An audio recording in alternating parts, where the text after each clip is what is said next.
have to have the capital, and I have to make sure that I am the right candidate for the widget. But if those two things match, if I do have enough capital, and if I am the right candidate for the widget, I can compete with anybody in any space. When I came in at 25 in pest control, I've got $1 million pest control business. I don't care 2 licks about killing bugs.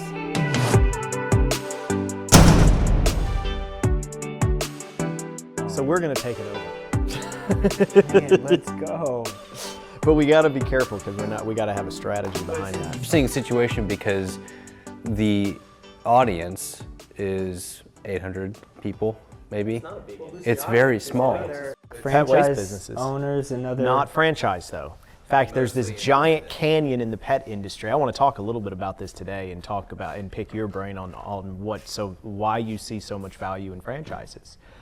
Because in the pet waste industry, it's a small industry. There's probably not even 1,000 businesses. But so many of them are just very anti-franchise. Like they see it as a threat, they see it as a negative. The entire franchise industry. So there's this canyon in the industry where you've got franchised pet waste businesses, and they're over here, and then you got all the other mom and pop businesses, and there's this giant gap. The mom and pops literally look at the other ones at the franchises as a threat. As they should probably. Well, don't say that. No, I'm kidding. No, why though? No, truly, no. I should. Why should they? Well, franchising provides somebody. I have no experience in pet waste management, but you give me a franchise system. If I got a little money in my pocket, you gotta I can say that. compete. You got to I say can that. immediately compete with you. Okay, good. I can immediately from the jump. It doesn't matter the industry. So but because franchising teaches is somebody who otherwise would have to take years to learn it themselves. Yes, exactly. All I have to do, if I have enough, I have to have the capital, and I have to make sure that I am the right candidate for the widget. But if those two things match, if I do have enough capital, and if I am the right candidate for the widget, I can compete with anybody in any space. When I came in at 25 in pest control, I've got $1 million pest control business. I don't care 2 licks about killing bugs. I hate bugs. I enjoy killing them, but I've got these guys that have built pest control businesses for years, and now I can be in the same category and the same playing field. Like, am I as good of a pest control professional as Wendell Daniels, who owns All Safe? No, I respect him. I love him. He's great. I'll refer business to him. He knows all about bugs. He is a bug guy, right? But I can compete in my little niche because of what a franchise has been able to do for me. That's good. Yeah. That's good. So, in fact, if you're not a franchise, maybe you should be a little threatened by franchise opportunities coming into your space. Absolutely. I think it does pose a threat. I think. But can you also see how you can learn from that franchise as well, just by being a competitor, and how, the saying rising tide lifts all ships? That's literally the concept of franchising, right? I think that's a mindset thing. Yeah, I could either be afraid of a concept, or I can learn from and I can absorb what's being built around Even if me. you don't entirely agree with it, you can still learn something from it. 100%. Like, if a franchise is able to build out this blueprint model for how businesses should be done, if they can duplicate them in different industries, if I can apply it to myself, now that new franchisee who has no industry experience, now they're going to have a hard time taking away from your business. Exactly. They might be able to sit in their own little lane, but I'm going to still be the big dog if I know this to the back of my hand, and if I can implement those franchise systems in order to build my business and support. You can have the best of both worlds. It can go both ways. Yeah. 100%. And you've done both. Yeah. Yeah. All right, well, there we are. Part 2. Let's go. Ready to go. Let's go. That was just warm-up. No, that was just a warm-up. Yeah. Well, I'm excited to dive more into that. That's really good stuff. So what I had in my head is diving more into those types of questions, because you and I are on franchising. It's just very much so top of our minds, and so hearing your perspective is going to be awesome, more so than we had the first time that we met. But I also definitely want to get into more of Streetwise and your podcast, your digital presence, your all that stuff that you're doing. So I want to make sure we get into that. But thank you again for joining us. Man, come on. it was like it was immediately as we were talking, like seriously 10 minutes in, I was like, there's no way we're going to get this done with the time that we have. We've got so much to talk about. So yeah, dude, thank you for coming back. Appreciate you guys for having me, man. It's a pleasure. Told you walking in, man. My favorite people. Well, good. Well, maybe we'll have you on some more. Come on, man. Be a regular. Do it. Yeah, please. Yeah. Please, I'm begging you. Yeah. Yeah. Okay, so let's talk franchising and kind of keep what we were talking. Here's another question for you that I've gotten. Sorry, Ben, I'll run out of questions. Ben's gonna have to fight for the floor today. Yeah, exactly. Between the two, he's gonna have to box us out. So, franchising, you consider a franchise opportunity. You're a small business owner, right? Like yes. You're a franchisee of Mosquito Joe's and Groovy Hugh's. And you are a small local business owner, right? Like franchising isn't big business. It's the good parts of, the way I look at it, it's the good parts of big business, the brand, the experience, sometimes the capital to help. But then it's also the good parts of small business. It's the local 100%. Business owner getting ownership into the local marketplace. You're usually getting ownership with a franchise system, right? 100%. Franchising gives you the opportunity to scale at a rate that would be really difficult to do if you were building from scratch. But the majority of franchise owners, I mean, these are family-run, husband, wife combos that one of the two of them, you know, they've been working in some capacity for their life and they've been able to build up some sort of cash reserve and they want to build something for themselves. So instead of starting from scratch, maybe they themselves didn't have a specific craft, but it allows them to basically a craft in a box that they can plug all their resources and all their energy into to build off of, and to build a small business and expand it for themselves. Now the opportunity that comes and what can be done with a franchise when you really master that is exponential, and that's the stuff I get excited about. Yeah, that's awesome. Like what? Man, you just hear about these guys.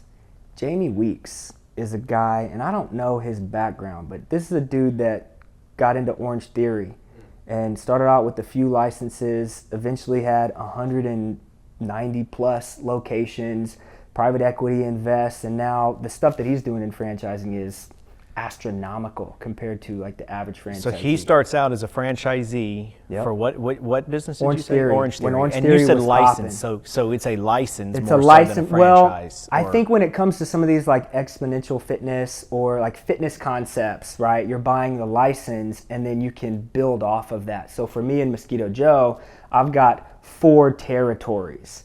But if I have a brick and mortar location where it's not a service business, it's an actual, I have a spot that people come to, those are like licenses. So I have the right to operate under, I can build out 4 locations. And private equity actually bought him out as a friend, or partnered with him in some way. I'm trying to get him on the podcast to fully explain it, but I've heard him tell this story. Basically, bought him out and then came in and had him become the CEO of now the new organization where they continued to buy more licenses or locations just to build it out. He's now sold a couple times, had different bites of the apple.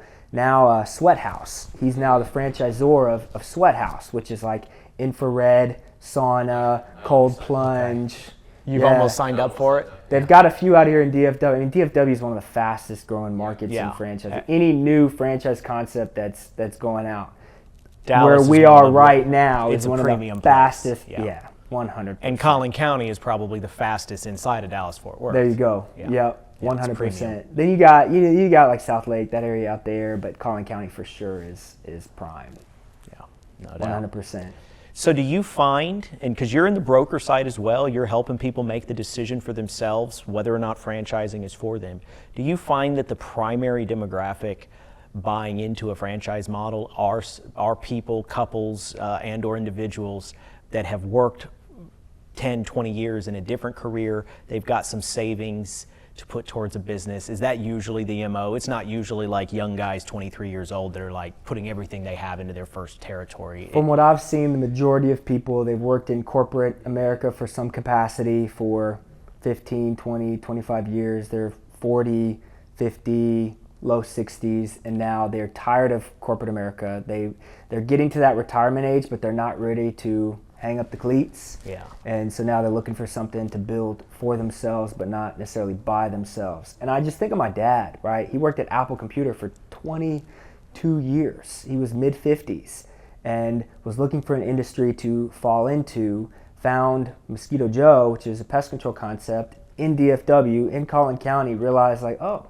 and Rockwall County, there's always going to be a demand. This seems like a simple model that I can pick up. I don't like mosquitoes. I can fall behind and become passionate about this. I think that's the key is you don't have to be passionate about the widget itself. Like I said, I'm not a pest control guy, but I've run a pest control business for almost a decade. I have to be able to find passion within the business somewhere. Yeah. For me, it was developing people and building teams. For my dad, it was customer service and putting service back into the service industry. He says that all the time. Putting service back I used into to the think, service this industry. guy's so corny for saying it, but I love him for it. Corny And the is usually good. I am learning so much from that man, and I've been so blessed by the opportunities that he's provided. These are pretty corny. These are pretty corny, but I love them. I have to put it down so I don't keep. Yeah, no, fiddling with I'll it the whole distract time. everything. I'll leave that just to sit you. here. So I've also noticed too where it's like in these Facebook groups, there's a lot of like service-based Facebook groups, and I've seen a lot of people say that they want to get into a franchise, but their perspective is that yes, they're getting to the point where they're getting to retirement, not quite there yet, but their intent is it's a retirement plan of some sort, and they want to leave it to their kids. Do you see a lot of that?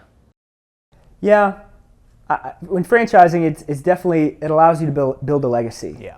Now, whether you leave it to your kids, whether you build it out yourself and you're looking to sell it, I think the key is you need to start with the end in mind. Your kids might not want to take over the business, right? And so if that's your exit strategy, you might be caught up unless you've already had that discussion. I think the way that my dad did it from the jump, he knew I was entrepreneurial.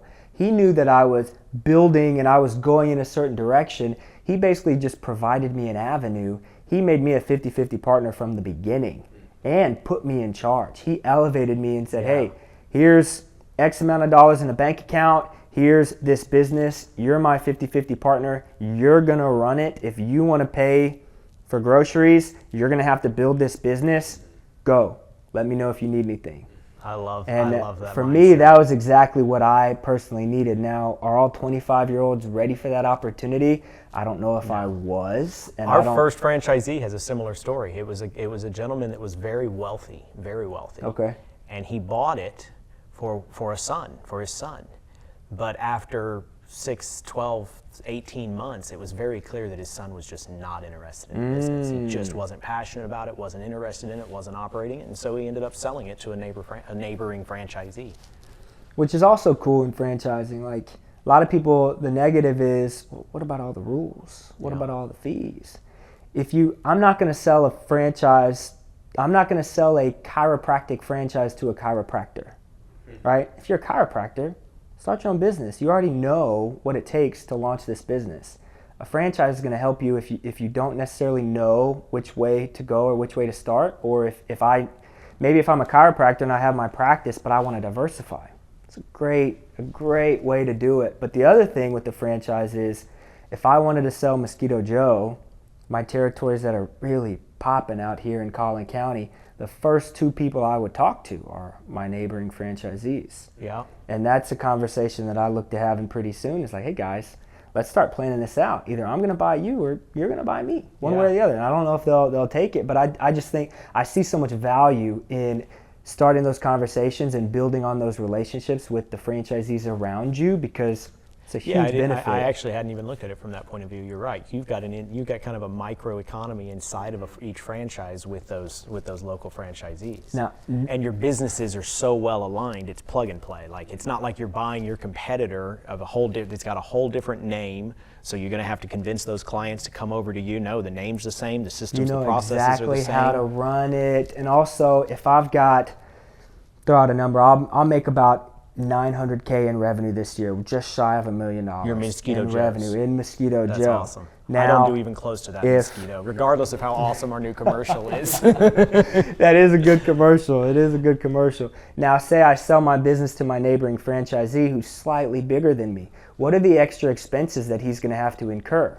Yeah. Extra labor. But that's based on the percentage extra of marketing. revenue. Yeah. So you've got an economies of scale to He's it. already got a location. I mean, he's basically incurring an extra, maybe out of that 900K, maybe another 100,000 in expenses for his overall business. He's absorbing all of that additional revenue. His profit. No, that's exactly. I experienced that.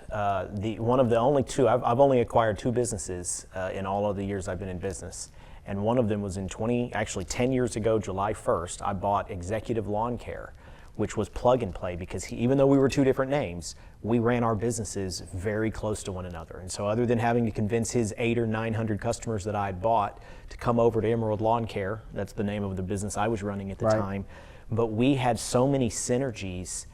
That was actually the first time 10 years ago that I ever discovered the term economies to scale, because I went from struggling doing 1.6 million to being at 2.6 or 2.8 million. It was a whole different ballgame. Like my mindset, in a matter of months, everything about money in my mindset changed because of the economies of scale and doing exactly what you're talking about. Facts. And I think that's something really important to consider. And in Mosquito Joe, it's still Mosquito Joe. Yeah. The customer's never going to know until they call the home office and ask for, hey, can I talk to Jack? Yeah.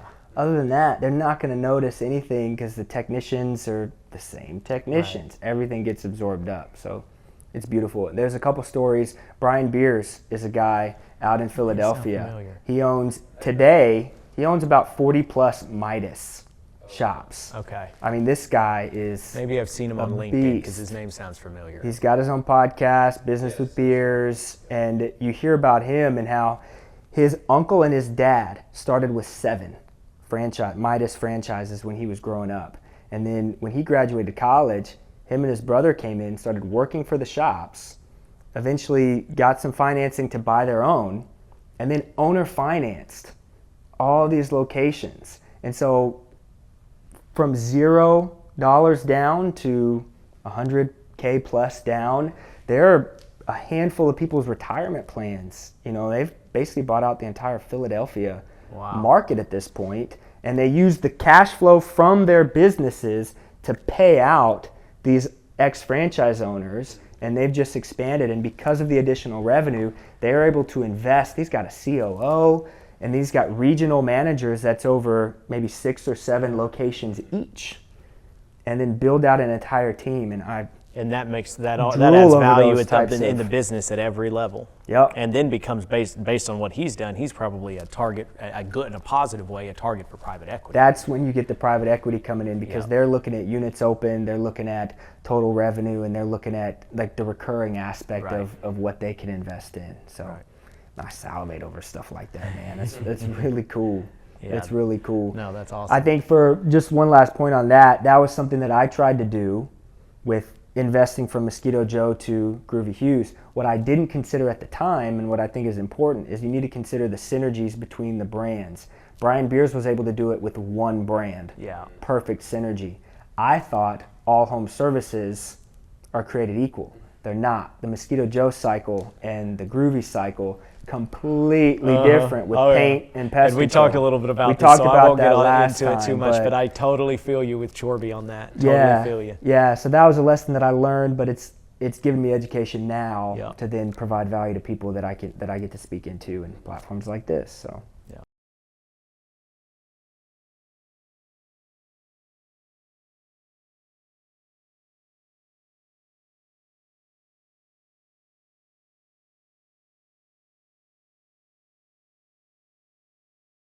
With Streetwise Franchising, it is my brand for being a franchise consultant. So I am under a franchise broker network, Fran Choice, in my opinion, one of the best broker networks in the game right now. Well, the biggest, aren't they? Not the biggest, but one of the most exclusive. They're well branded, because I've heard of them for extremely years well upon branded. years upon Some of the years. best consultants in the game are a part of Fran Choice. Fran Choice will come in. We've got about I mean, maybe around 90 or so consultants. You'll go to bigger groups that have closer to 1,000. Oh, wow, okay. But you'll talk to some of these franchise brands, and Fran Choice brings in 40+% of their franchise candidates. And so you got a lot of volume coming from a very limited number. It took me over a year to get in. I got told no so many times, but I'm pretty persistent. So got into Fran Choice. Streetwise is my personal brand. So I want to teach, train, and build the future of entrepreneurs. And so it's my way of elevating the game, right? So you've got a lot of these consultants out there that, for better or for worse, I mean, they've never run. They've never done anything to be a consultant They've in never an MBA. done it. I'll right? say it. You don't have to say it. They've never done anything except for go to school and be a consultant. Now, you've got a lot of great consultants Yeah, out there. absolutely. I am on the ground. I am on the ground. Like I'm building these businesses. I don't have an MBA. I don't have a lot of, my experience is in urban education. I'm a teacher and a coach from the inner city. And I have literally learned everything I know from reps, getting reps over and over and over. And so from thinking about building out a brand, the Streetwise brand is a collection of my experience as a franchisee for almost a decade. It's from being a teacher and a coach, and it's my way of providing value to individuals who are looking into getting to business for themselves but not by themselves, and they don't know where to start. I'm going to keep it real. I'm not involved in the sales process of any particular brand. I'm here to give you education, to add value to your journey, and just to help you out, to elevate you, and really to get you off of zero to be the person that your dreams need you to be. It's my whole thing, man. So how far were you in with owning your franchises that you started, or you connected with Fran Choice and got in with them? So I first connected with Fran Choice in December of 2022. I didn't get accepted into Fran Choice until the fall of 2023, so just under a year. But it was like, hey, I would love to be a consultant. No, you're not ready. Hey, I would love to be a consultant. No, you're not ready. How'd you know them? What made you decide you would love to be a consultant? And how'd you know Fran Choice was the way to go? So that's a good question. So I actually found Groovy Hughes through a different broker network. Okay. And the guy I was working with got me into Groovy Hughes. And I basically, in him doing his due diligence on me, was asking about how I wanted to grow in the franchising space. And so I told him, I'm kind of interested in what you do. They interviewed me, and it's funny because I went through about 3 to 4 rounds of interviews, and I was basically told, you don't have the same reason why Fran Choice told me no. You don't have a big enough portfolio of candidates to bring in. Like your network. You don't have a big enough network. You're not polished enough, and you're too green in the space. You're too rough around the edges. And he was like, hey man, and I have a good relationship with this guy. And it was after the 3 or 4 interviews when I finally got rejected, he was like, you should reach out to Fran Choice. And it was a week later, I went to a franchise expo, met Irving Chung, who's a consultant for Fran Choice, connected with him. It was kind of like just a crazy series of events. But your dad didn't go through the broker networks when he bought My Mosquito dad did not Joe's. go through the went broker straight networks. to Mosquito Joe, He and went at the time, straight to Mosquito Joe. they were independent. They were with Buzz Franchise Brands before it was Buzz Franchise Brands. Okay. And so of what it is today. So Kevin Wilson and that team, who I'm about to drop an episode with Kevin Wilson here soon. Cool. By the time this drops, that episode will probably be up. That was really cool to have him on the show. But yeah, he came from a crazy Bain & Company background. Oh, wow. They bought Mosquito Joe, franchised it, created Buzz Franchise Brands. Now they've got Pool Scouts, British Swim School, Wonderly Lights. But they've sold some too. They sold Mosquito Joe to Neighborly. And it was interesting hearing about why he did that. It was basically he had a bunch of investors that helped him buy Mosquito Joe with the vision that he conveyed. And 2018, it was time to pay out those initial investors and build out on his other vision. Yeah. And so was able to do that. He sold it to get his investors paid back and to take those resources and really build his Buzz Brands, which is all of these other brands. Very, in a lot of ways, similar to what the founders of Groovy Hughes did in some ways. Yeah, because at Monster Tree Service, yeah, exactly. They, Josh Skolnick, Zach Butler. Sorry about the fly, man. Me, I keep looking at it. I want to get the fly swatter. Fly's killing me, man. Zach Butler, Josh Skolnick, Skolnick sold Monster Tree Service, built out Horsepower, and Right. it's very similar to how they're building it out Yeah. as well. Yeah. I love it. Well, I love it. As much as I love it, I want to disrupt it in so many Yeah. ways. Because they're just following, it's Horsepower, and then you've got, what's the brand that owns Duty Calls and a bunch of other, Fran Devco. is that? Fran Devco. But they were You've got- somebody else. Fran Devco actually has Scoop Brothers, which is Okay. one that's a new one that just popped up. But it's all basically a private equity model, very you've similar got to these Neighborly. you've got these big FSOs that have different models. So an FSO, franchise sales organization like Franchise Fastlane. Yeah. They are literally the franchise sales arm of the brand. Is They're that not Fran necessarily Devco? owning it. Fran Devco is a little bit different. Okay. Where Fran Devco will actually help you in building out your brand, and they might act as a parent company of the brand itself. They So get they're a gonna piece of the offer- franchise business. They're going to offer different services and something than just Franchise Fastlane. Rep'em is another one where Okay. Rep'em will have multiple brands, but it's like build them, grow them, scale them, right? So they have different arms of the brand, and then you have something like Horsepower That that was- is completely over. Horsepower is its own internal FSO, no outside. Right, it's all arm. in-house, yeah. Yeah. And they do everything. They've got their marketing in-house. They've got, for all of their different brands, they've got all of that. Marketing Is brand, Neighborly more like recruiting that, where brand, they've got all that very in-house? very similar to Neighborly. Yeah. Yeah, Resi Brands is a new one that's popping up that you guys might be inclined to know. Resi, I think I've heard that one too. Yeah. But you know, my interest, Do you know people at Resi? Yeah, Stephen Montgomery, man, that's my guy. They make some connections. Yeah, no doubt.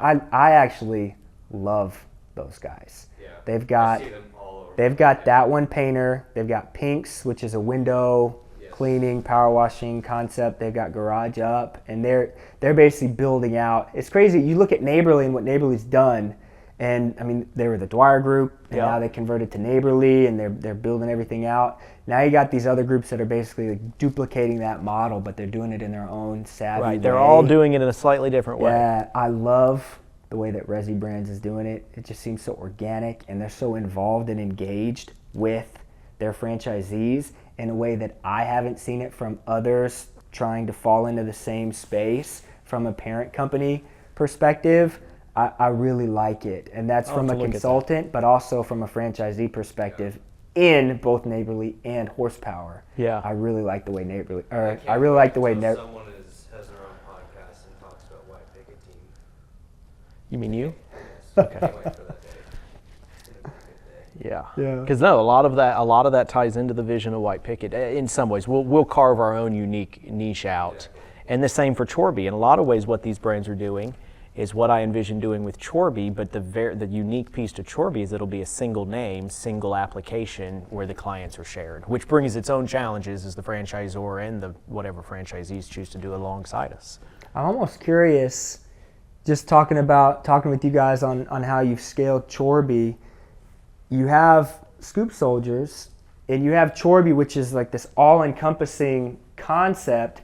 Do you ever think about breaking them up into different brands, and Chorby being the... Well, yeah, if you think about it, that's our unique selling proposition in a lot of ways, is to not do that. Okay. So yes, you could look at Chorby as being this future parent brand that has a unique brand in lawn care and a unique brand in plumbing and a unique brand, but then that's literally no different than Horsepower or Neighborly or any of, we would maybe have our own unique, there'd be some differences, just as you were just talking, there's differences in each of these, right? None of them are the exact same.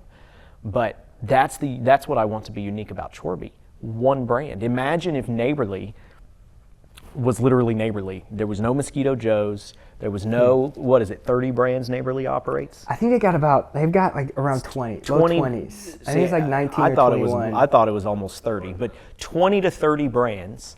Imagine if those 20 to 30 brands evaporated, and I know this can't actually happen because all the franchisees would. Well, Neighborly's trying it. They want and to. There's a lot of the old school franchisees that are fighting Exactly. back. But imagine the synergies you could get if you can execute on that right. Imagine the technology. I know Neighborly's built an application that's Horsepower's working on it too. Horsepower's working on it too. So, but imagine I think that Horsepower's honestly that they're just doing the same thing Neighborly did. It's not as original as what I want to do with Chorby, because you've got all these independent brands. So you're going to confuse the client. But imagine if it was all just Chorby.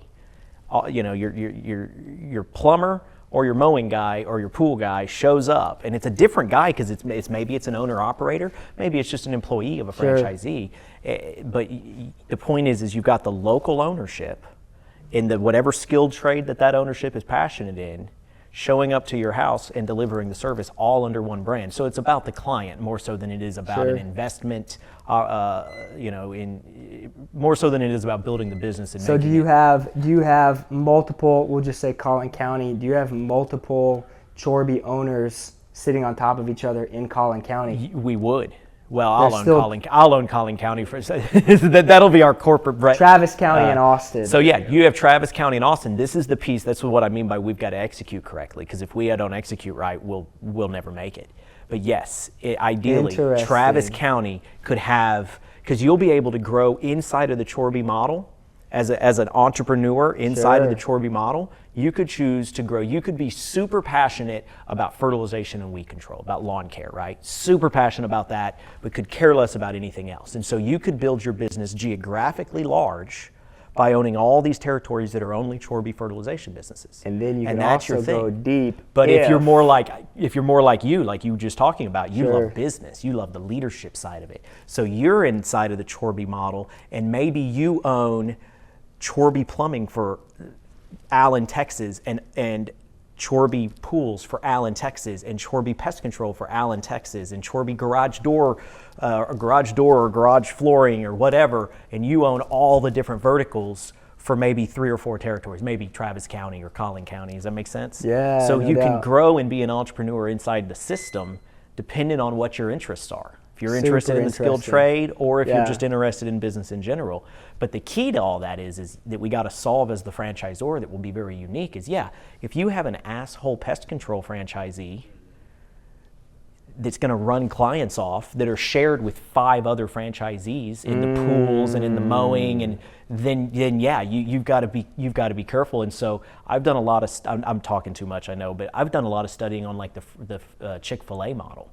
Because Chick-fil-A, you know, they get the bad ones out quick, the bad franchisees. Chick-fil-A is just it's such a different model. It because is. Chick-fil-A maintains so much control over. And I never understood. Store. I never understood how they did that, but I wanted to. You can't actually sell your Chick-fil-A. It's not yours. You have to be the operator. You're correct. And you can't sell it. And you can never own more than 3. It's a super glorified job in the way that you're getting paid out the wazoo relative to what the average American is going to make. What the average general manager of a fast food restaurant is.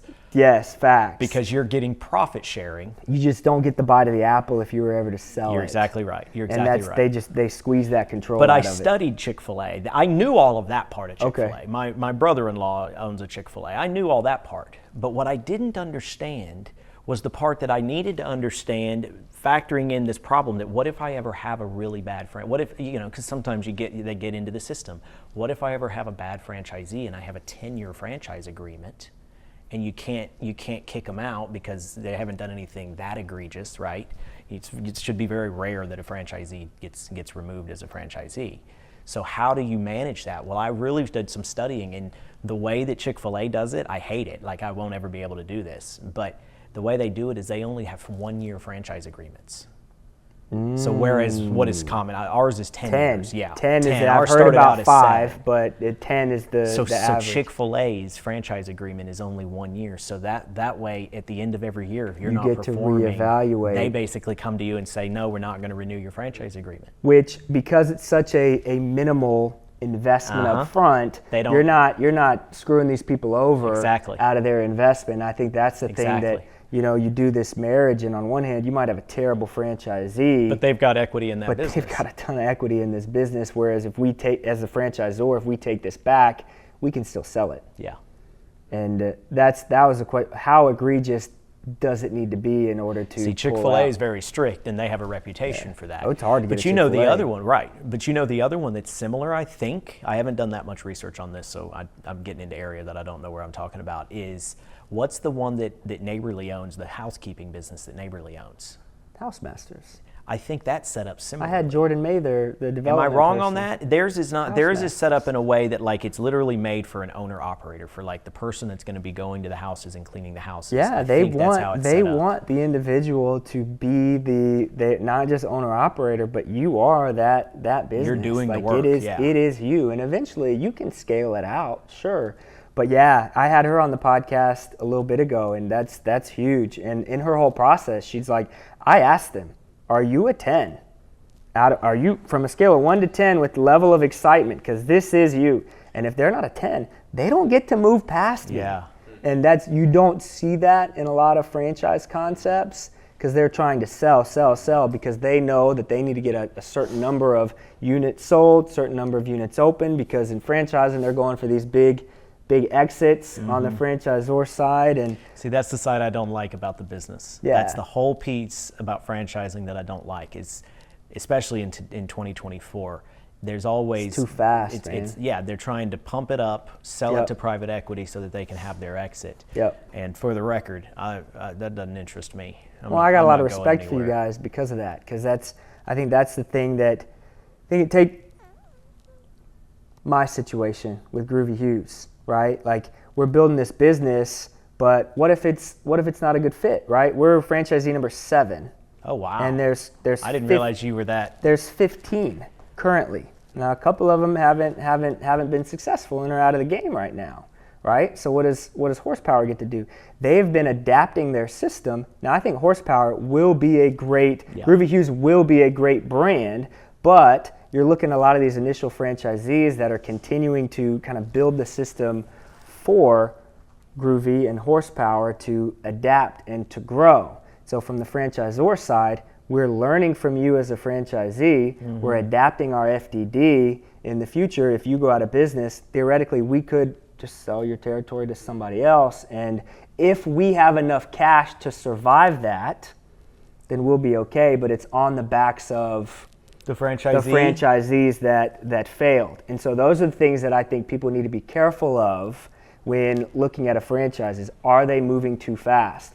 Are they adding franchisees too So fast? sometimes that can be as much of a detriment. It very well Yep. could be. So like I said, I think Groovy and Horsepower, they're going to figure it out. But when you're looking at a concept, you not only need to know, I think these are the things you need to look at when you look at a concept. Do I trust the team? Am I impressed by this team when I go meet them? Is there something about the founder? Is there something about the team itself that's going to help me operate that I look at them and I'm like, wow, I have a crush on you guys. Like I'm infatuated by it, right? Like I like want to be around you. Do they actually have a founder that knows the business, right? And then not only do I have enough money to meet the minimum, because all the franchises have a minimum requirement, but do I have the minimum plus some, right? Because if you're just barely scraping by, knowing what we know about franchising, that we're usually trying to get a lot of people in, we're trying to get them in fast, you need to have the money plus some, because it might take you a little bit longer than some of the other franchisees who came in and maybe they had a big minimum. maybe they had a big network that when they started the business they were able to automatically expand and grow because they knew a lot of people in their industry. Maybe they already had a lot of those connections. Yeah. Right? Like you have to think about best case scenario and worst case scenario and then plan accordingly. And I think if we move too fast as a franchise, I don't like saying like franchise industry, but in the space Franchise of systems, franchising, franchise opportunities. yeah, and the opportunity of franchising, if we move too fast, not only are we missing out on like potential opportunities and bringing the right person into our space, we're like creating bad situations for people, which is only going to be a ripple effect for us down the line. Yeah. Which we got to be careful. And it can of. tarnish the industry Oh, or sour the 100%. mindset of the industry as a whole. Yeah. Yeah, I find like when I talk to franchisees, man, too many of them, I mean, over half are somewhat disgruntled about the brand. Now, a lot of that is their mindset, but you got to think about the disconnect between when I'm talking to the brand rep who's saying all the great things on the development side, and then I buy into this franchise. Now I'm working with a separate team on the operations side. I don't interact with that person again. Yeah. Like, they're gone. They're on to the next. Yeah, we changed that in our system. We Now work I'm with the team. interacting. I'm interested in that because now I'm interacting with operations, and not only do I not talk to that person anymore, they might have different perspectives on what the business actually is and what it takes to run the business. Those are all things you got to be careful of. Yeah, no, we kind of changed a lot of that. That's actually really good because we've changed all that in the last year to where, as much as possible, our operations team is part of FranDev. Interesting. A lot of it, not completely, because in a lot of ways we still haven't. We completely changed our entire FranDev strategy a little less than a year ago. Okay. And we're still really working through it. So Super but interesting. the key part, and I love what you just said there because that's a key part of what we're doing. We don't have a separate FranDev like we did. We had that, but now our operations team plus Ben is basically FranDev. We've got to keep the experience consistent. Yeah. That's part of the goal, is to keep the experience consistent and have stability for the franchisee. Because it's not. I don't want to create a thing of like franchisees are the victims, right? They have to do their due diligence themselves. They can't walk into this lazy. I think too many franchisees come in thinking it's going to be a passive. They think it's guaranteed. It's guaranteed, and it's just because I buy into this system and invest, it's going to work. It's really for your individuals that are operating on your team. You want to set them up for success too. As a franchisor, make sure that everything is clear. So one thing that I like about Groovy, they had the franchise development rep come in and be the sales guy for a while. They paused development for a little bit, had him come in, learn about the woes of franchisees in the system before going back and selling more. And I think things like that are important, and I've got respect when a brand will do something like that and then make sure that these guys are on the same page, because we're all trying to win. We're all trying to build these businesses and like be successful. like we say in the franchise business, that's part of the business. Is we're in it. You've got a partner in that with you. You're not doing it on your own. For yourself, not by yourself. Exactly. Yeah. Exactly. Yeah. What does the next 5-10 years look like for you? Man, that's a great question. I feel like I'm split, right? On one hand, I have my businesses in my portfolio, and we're building an operating team that can manage these brands from a leadership capacity.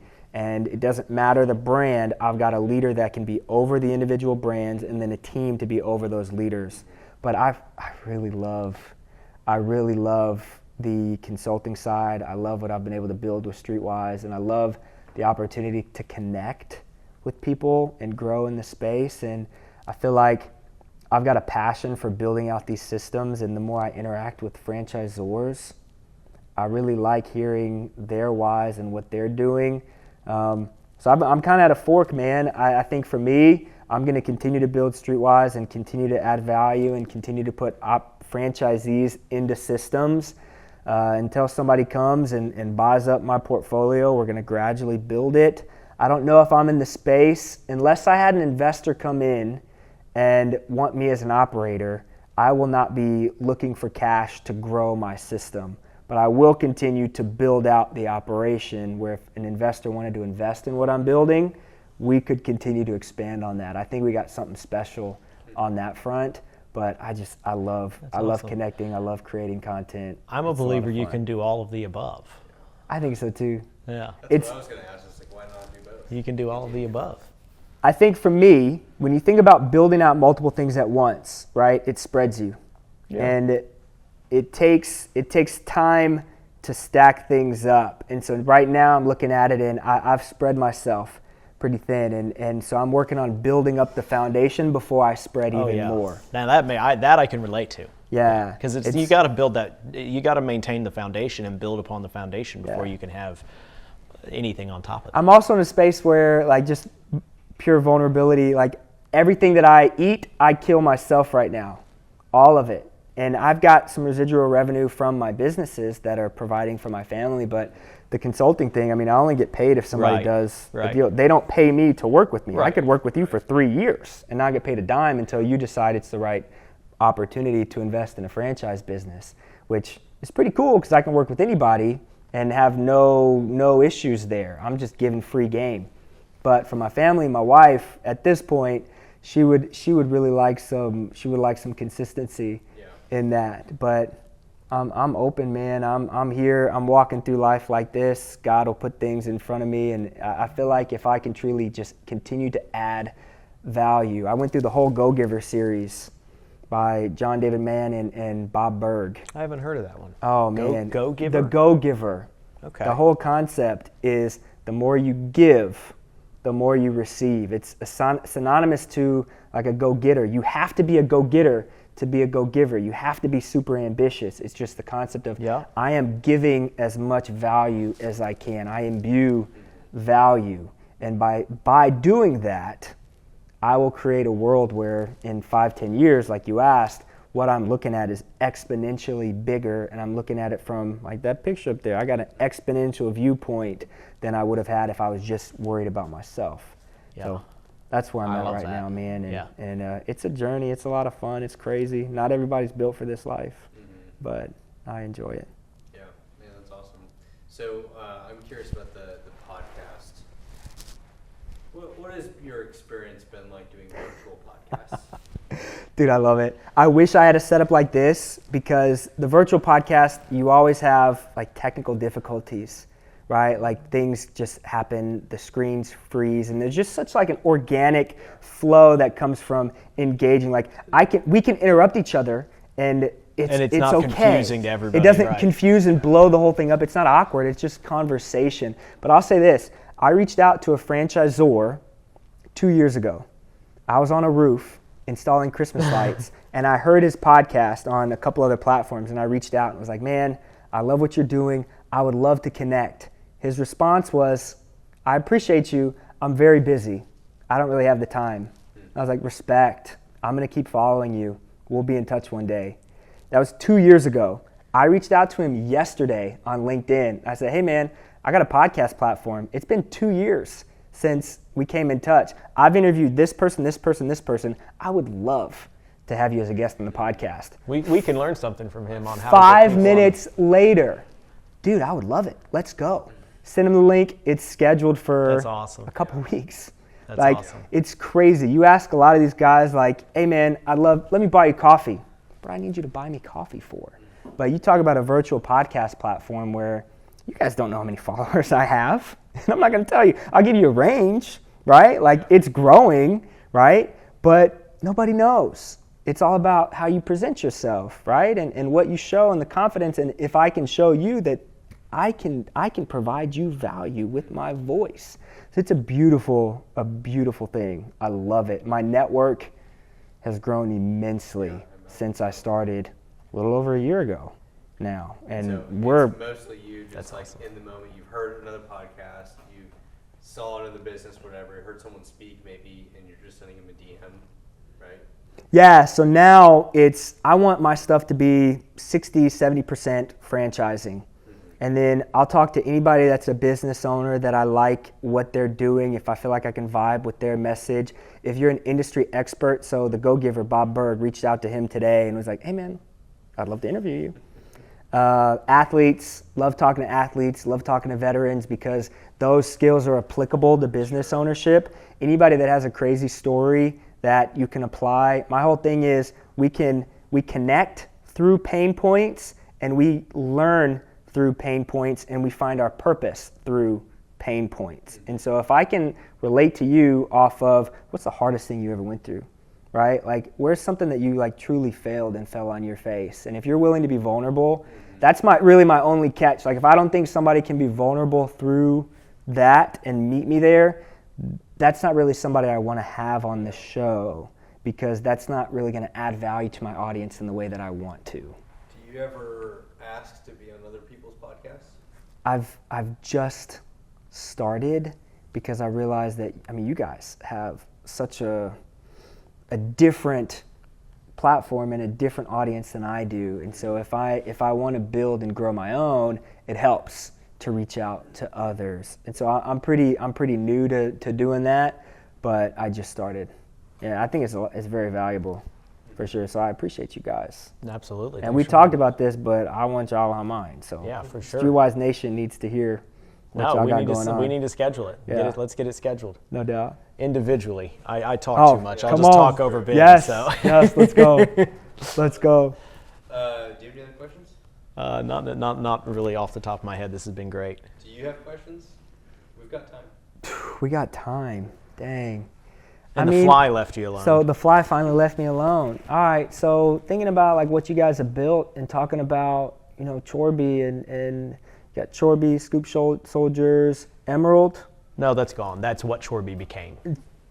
Okay. Executive Lawn Care is still the business I bought 10 years ago. That got spun off in 2016. It's still an operating independent business. Got it. So thinking about like all you guys are building and scaling, like what is something that punched you in the face in the last like 12 months that you guys are dealing with? In the last right 12 now? months, what punched me in the face? Yeah, like really like almost knocked out a tooth. Punches. No, in all seriousness, Brent did not punch me in the face. His creativity makes up for all of the punches in the face. He did tell me that I need to buy different shirts and told me that I need to dress better and told me I look fat in certain things that I wear, all sorts of stuff. So maybe those are just mild punches. Those are just little slaps. Punch in the face. Ben, help me with that. What's been a punch in the face in the last year? I operate in this world of gratitude where like I don't usually think about the punches in the face. I got one more, by the way. So generally view things as opportunities, not as. I broke my leg. That really pissed me off. Like that messed up my world. I was used to just going. Never been hurt in Were you any playing capacity. hockey? I was playing Like ice that? hockey. Yeah. Yeah. I played ice hockey up until that for pretty much my entire life. But I wouldn't call that. I mean that definitely threw me. That I actually just sat in the recliner like That's why I before said it this. pissed me off too, because I had to. Well, of course. Brent, see, by the way, I was about to joke with you. Even in person has tech difficulties. Okay, but no, yeah. That is there anything else that comes to mind? We're still going here, right? Yeah. One of the things I was thinking was Jeff in Northwest Arkansas. Yeah, we had a franchisee for the first time. Thanks, but again, I don't feel like that was a punch in the face because it ended up working out. But we had one franchisee that ended up not working out. So out of all of our franchisees, which we've had I think 16 franchisees in total. But now we're down to 14. No, so we had 17 franchisees in total. Now we're down to 14 because two operations merged. okay, cool. And then the one didn't make it. So he was in business about 18 months, but he bought his business almost like you were talking about. I think he had this idea that it was just an immediate automatic success and he didn't have to do anything. He actually built through marketing, through our digital marketing, his business built up pretty good. But he didn't do anything that he was supposed to. He didn't pay his payroll taxes. He didn't pay his sales taxes. He didn't do the things that just any basic business person is supposed to do. So we had to take it back from him. I don't know what you call that. We had to default him. That's the word. We had to default him. So that sucked. But again, I wouldn't call it a punch in the face per se because it was something that we dealt with. It took about 9 months to really deal with it. Did you learn anything from it? Oh, I learned a lot about how to default a franchisee. There you go. But no, that's not something you want to do often at all. Yeah. And so that's not something I'm proud of. It's not something that. I think it helped expose areas of opportunities with our processing candidates. Yeah. Candidates. Oh, absolutely, and that did play. That's absolutely true. Yeah. You said you had a second question. Second question is something you said, I don't know if it was last time I was here or the first time we met, you talked about disrupting the broker networks in the space. Oh, yeah. Super interested in that because, and just for context, I've gotten a lot of flack. I think I told you this last time. A lot of, not necessarily criticism, but pushback for the way that I present myself. And I mean, you look at my last post, I mean, I'm wearing a Hajime no Ippo anime t-shirt while I'm interviewing a franchisee. I spit out that name pretty quick. You're bringing in. I don't even know what that is. I thought somebody will though. Somebody will know exactly, and they'll turn up. They'll turn up. But I've gotten a lot of flack for the way that I present myself. It's like, hey, no, we got to be more professional than that. But I want to be raw. I want to be real. I've already been rejected. Authentic. What's in our transparent. Yeah, and I've already been rejected for my authenticity and lack of polish in certain areas. And so for me, that's I want to build that way. And so the idea of disrupting. In a new audience. There it is. I'm sorry if I spoke over. No, there it is though. The idea of disrupting the space. When you said it, I liked it. So I'll get into that, but first, just to be, I think that you're bringing in a different audience when you're doing that. And so I don't think there should be anything wrong with it. You just got to be prepared to get the flack a little bit, especially from the more traditional people in the business, which I poked fun at earlier. I have tremendous respect for the broker networks. I poked fun MBAs and those that have never actually, what I meant is they've never been business owners. Likewise, they don't understand. So I've always found it. Again, I actually really I'm actually encouraging Ben to get his CFE, let's go. as well as Jeremy Langlet's. I'm curious about that process too. Yeah, no, we can talk about that for a second if you want, because we're just learning it literally right now, and Ben's about to start it, but I'm also encouraging our other business partner at White Picket Team, Jeremy Langlet's. You're getting connected with like the IFA and all that. Yeah, Oh, joining man, the yeah, White we Picket gotta- Team, joining IFA. I think that's a trade group. I've been skeptical and cynical even of IFA. Scoop Soldiers was a member. Now we're not a member right now. We're about to be a member again. But I've even been a little skeptical of the IFA because I don't agree with everything they do. I don't agree with some of their more woke and political stance in some areas. In other areas I do. But I realized that regardless, I may not agree with them 100%, but they are lobbying on behalf of me whether I want them to or not. They're lobbying on behalf of me as a franchisor. And there's a lot of things in this country, a lot of regulation in this country that is an attack on the franchise model. Facts. And so I actually see a lot of value in the IFA. I also see a lot of value in the overall industry of franchising, whether it be the broker networks, whether it be the C-suite, being consultants and or just guys running franchise businesses for entrepreneurs like me. I see an enormous amount of professionalism in the industry that the home service industry can very much so benefit from, whether it's lawn mowing and plumbing or whether it's poop scooping. There's so much that the franchise industry in all ways could help the home services industry and professionalize it. That's the good side of the industry. Yes. The bad side of the industry is some of what you talked about. It's this idea that you're selling a dream.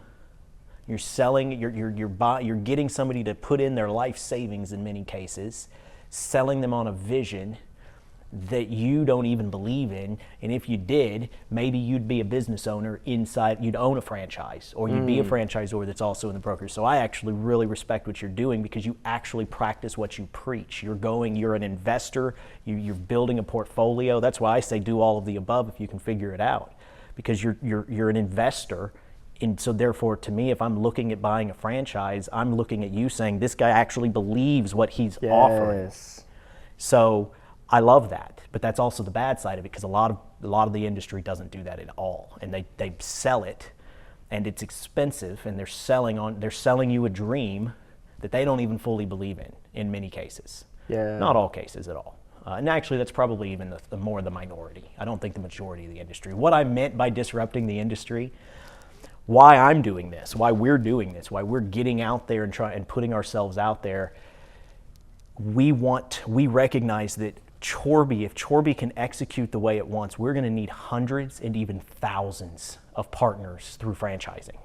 Thousands of franchisees. Think Neighborly. I mean, literally Neighborly, like I just said, they're the best example of what I want to do, only eliminate all of those 30 brands or 20 to 30 brands and just have one brand. So they've got 5,000 franchisees? Yeah, something so like that. Instead of doing it through the acquisition, doing it from organic. We have to do it growth. organically because that's why I think Neighborly's got us beat when it comes to the resources they can put into this. But those same resources are what's working against them. It will be really hard, if not impossible, for Neighborly to ever bring all of y'all, the franchisees, within their system. I mean, heck, they own Moxie Pest Control and Mosquito Joe, so they'll never fully be able to do it without selling off aspects of their business because they've actually got competing franchise opportunities. Am I right? I don't think they own Moxie. I think Moxie has used. Let's actually maybe fact check this later, and somebody can edit in and correct us either way. I think Moxie actually uses that Neighborly brand, some version of that as a tagline, but I thought that they had been acquired by them. They are actually a franchise. So I'll stand corrected on that if in fact that's the case. But either one of us could be I right. am fairly confident that Neighborly as a whole and all those brands, there are some cross. There's some cross. There is some like synergy, yes. Like there could be a brand that does maybe an auxiliary service crosses over with another brand that has auxiliary service. Exactly. Yes. So That there's is true. some of that, and so they'll always have those challenges. Plus, those franchisees bought into said brand. You bought into a Mosquito Joe's brand. You didn't necessarily buy in, and many of the old school Mosquito Joe's guys, they didn't necessarily buy into the Neighborly brand. So I think something that my pushback to Neighborly is, because a lot of you get the benefit to Neighborly for combining everything, but I always want to know what's the benefit to the franchisee for that cross marketing. And I think if they can figure out some sort of model that benefits me, I mean, by all means, I love boosting the whole. But overall, getting, it's just like HOA. We were talking HOAs. Yeah. You'd end up needing to do that. If I was the president of Neighborly, I'd be like, look, I got to have like 2/3 or better buy-in in this, and it's hard to get 2/3 of buy-in in anything. And so that's what I mean. That's their challenge. My challenge is figuring out how to get the resources to build the technology, not to mention to market to all of these services. We've talked about focus and how that actually does help a lot, and that is not at all Chorby. And so how do we grow all of these different verticals while serving franchisees and everything else? So I circle all the way back. What do I mean by disrupting? What I mean by is I intend to bypass the broker networks by and large. I intend to build a following under our White Picket Team brand and under the Pet Waste Millionaire brand that brings us candidates so that we can do our own Fran Dev, right? Yeah. But without having to spend the small fortune, whether it be through traditional marketing for franchise opportunities or whether it be through the broker networks or the C-suites, hiring individuals. We kind of did that already where we hired in our in-house franchise development that was a seasoned franchise executive. Okay. So all of these, I intend to bypass all of that so that suddenly, a lot of this industry wakes up one day and we're on this is where the vanity comes in, and we're on every single one of the dang lists. Yeah. And not only are we on every single list, but like, the franchise 500 fastest growing, Yeah. right? I envision a day where Chorby's got on that list like 30 times, because all of our different verticals, all of our different FDDs, our franchise opportunities are on there, and we've literally bypassed most of the industry that makes a fortune off of entrepreneurs like me that franchise their business. That's the piece I mean by disrupting it. Man. And from that, also, it's the Pet Waste Millionaire brand disrupting it, but also White Picket Team disrupting it by offering, and a lot of the stuff we'll do with White Picket Team that's still really in development. Love that. And that's super cool. I think even hearing you say that, I see a lot of the other parent companies working to do what you said, and I think that there's such an avenue for you guys to sit back and just observe how they're doing it and piece together what is Horsepower doing to try to apply those concepts, what is Neighborly doing, what is Resi Brands doing. You can kind of sit back because all those guys are already in the broker networks. Some of them are trying to back their way out of it, right? For what they all got their own personal reasons. Some are getting in more, some are backing their way out and trying to not have to rely on the broker networks because they're expensive. The broker networks, Fran Choice is expensive, one of the most exclusive and expensive broker networks that is out there, but it goes both. It's a wave, right? Like I remember when I was in training, Trent Halverson is the guy that's over brands coming in and going out of Fran Choice. He told me in training, like, we have the potential to hurt brands in the sense of as soon as they sign up with Fran Choice, we flood them with candidates. Yeah. And if they're not ready, we can hurt their system. Yeah. Now, what I've seen on the other side is that you get franchisees coming into these systems, and if the system's not good, and you get the broker network to turn away from you, that can significantly hurt your growth. If that's you've invested all this money into it, and that's your main lead source, that can hurt you on both ways. Now, that incentivizes you to create a healthy system that supports your franchisees, but it can be a wave one way or the other. So I think you see brands trying to work backwards from those networks. So all that to say, I got a lot of respect. And I'm very curious and excited to see how you guys build it. Well, I got to build the following first. Okay.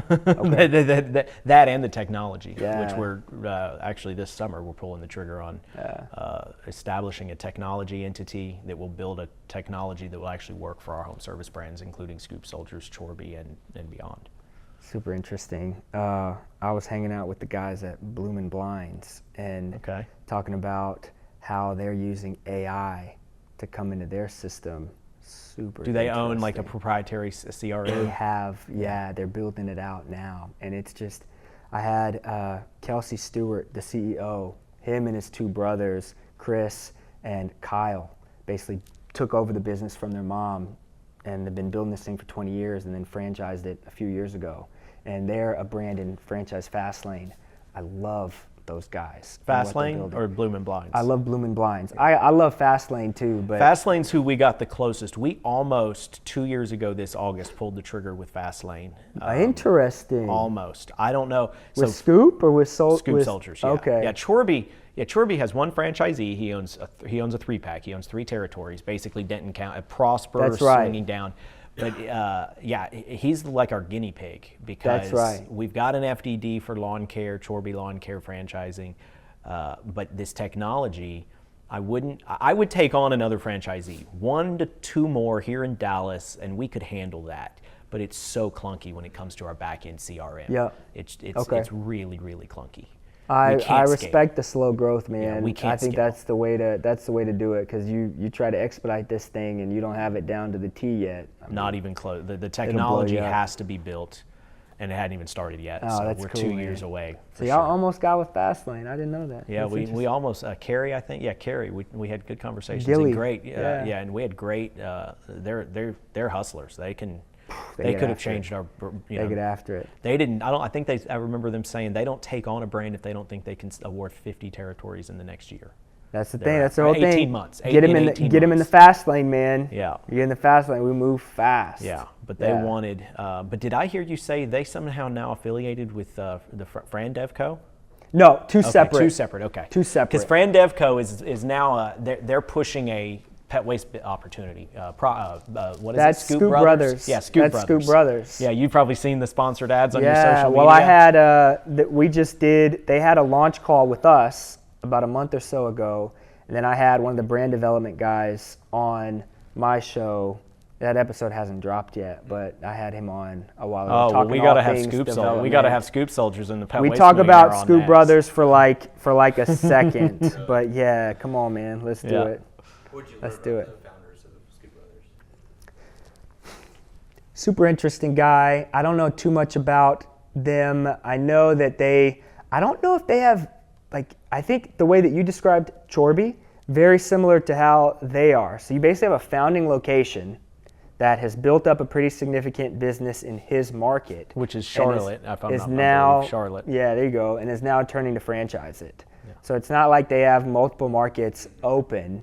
And then, Right, and I also think, if I'm understanding, putting pieces together both from what you've mentioned from your experience, but just what I generally know from, Google and the posts that they've made. So you've got a founder in Charlotte that's built a nice-sized pet waste business. You have Fran Devco that came in and partnered with him, and I'm guessing he has some equity in the franchise company, but Fran Devco has most of the equity, and they're building the franchise opportunity. I'm not sure exactly how Fran Devco structures it. I would probably assume that there's something like that. And I think when you have these FSOs come in, they either take a big chunk of those franchise fee, or they take some sort of equity in it. Or both. Or both. And Fran Devco actually does more than something like a fast lane where they have some operational input as well. So that could be. And that's more in line, talking about White Picket and the pet business. So I've talked to Chorby. In addition to that, I don't envision Scoop Soldiers being my last franchise opportunity in the pet space. I envision doggy daycare opportunities, which will be my entry into brick and mortar. I don't know brick and mortar, but I intend to learn it, and then provide some sort of an opportunity in doggy daycares. But before that, I'm really interested in mobile dog grooming as an opportunity. Starting a mobile grooming business and/or partnering with an existing mobile grooming business and franchising it, one or the other. And then the other one that you don't see much of, Ben's a customer, is just dog nail trimming. Mobile dog. So think of the simplicity. So it's not like the pet grooming, waste removal. just the trimming. Just coming by. How often do they come to your house? Every 6 weeks. Every 6 weeks. 4 weeks. Why wouldn't you do the full grooming? Because of speed. Speed. So it's the same. Think of how simple the pet waste industry is. And, Pet Butler, a famous franchise or in the pet business, in my opinion, they complicated their business because now they do dog walking and dog sitting. But when it's so simple that all you got to do is spend 6 minutes, how long are they at your house? Dude, less than 10 minutes. 10 minutes. And it's think of how much easier it is to train the talent to do grooming of your feet versus an entire groomer. So you're taking something like Aussie Pet Mobile, Yes. which is one that's in That's our the bucket. model that I envision for mobile dog grooming, just your traditional mobile grooming business. But you're taking that and you're just doing simplifying it to now. just This is so interesting to me. So as a consumer, and I've got 2 dogs, but you know they usually I'm not like the ideal customer, but does a customer think about the nails? he uses before? them, like Yeah, he uses a service for it. My situation is I've got a kiddo around Sure. who loves to play with the dogs. Sure, I can deal with the hair, and they don't need baths that often, sure. but the nails need to get trimmed frequently. Interesting. And you It's a- can it's damage low you can cost. hurt them if you're not. Yeah, Sometimes it's a yeah, very yeah. When like I've I taken will my not dog- cut my dog's nails like that. I'm not doing. Well, I've taken them to the groomer, and the groomer will give them a nice bath, a nice trim. They smell good, but these come back bleeding before because they're not because they're not. It's hard to do. not the expertise. But it's also low cost for the consumer, like pet waste removal is, as opposed Yeah. to grooming for both of my dogs. It's $120 with tip, and I only do that every 6 weeks. 8 Facts. weeks. I That's don't why need my it. dogs I'd get so rather- scraggly because I'm not trying to pay that every. It's why I every don't get dogs that have fur. 4 or 6 Like I like weeks. short-haired dogs for that reason. But Wow. yeah, But yeah, it this guy costs, he can do 20 houses in a day, easily. and it's just simple. Interesting. I like that. So that one interests me. You know, another one that's up and coming with the pet business and most of them, I like brick. I want to get it. Brick and mortar interests me, but I don't know it. So I tend to gear towards the mobile stuff.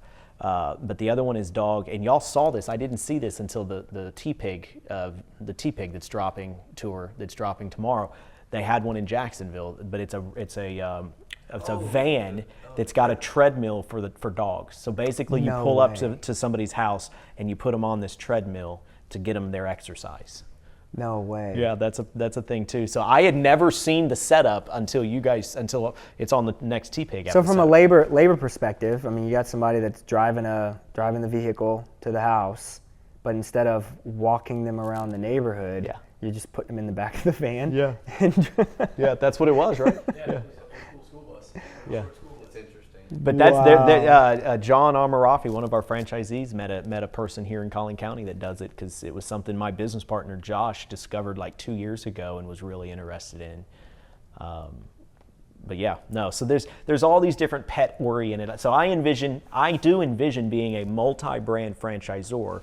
Chorby will be one of those brands that maybe has 10, 15, 20 FDDs bunch in of its own legs. right. Sure. But Scoop Soldiers plus whatever, and these other brands will Sure. be independent brands. Oh, I love that. All operated and basically managed by White Picket Team.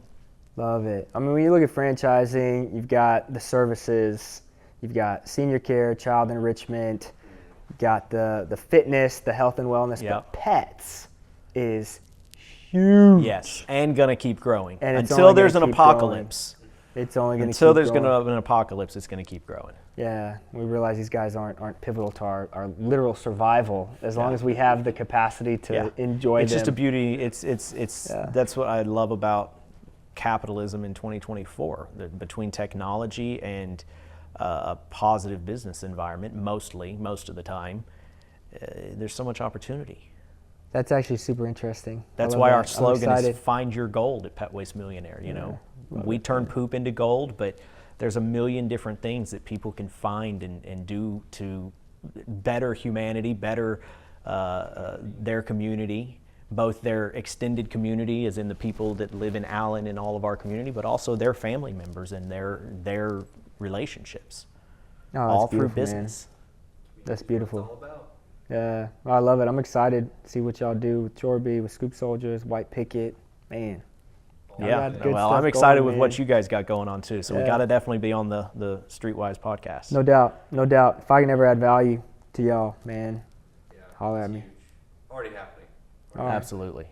Before we leave, we're going to schedule the podcast. Let's do it. Yeah, I'll Let's send do that it. link. We'll do it. Awesome. Cool. All right. Do we out. need to do the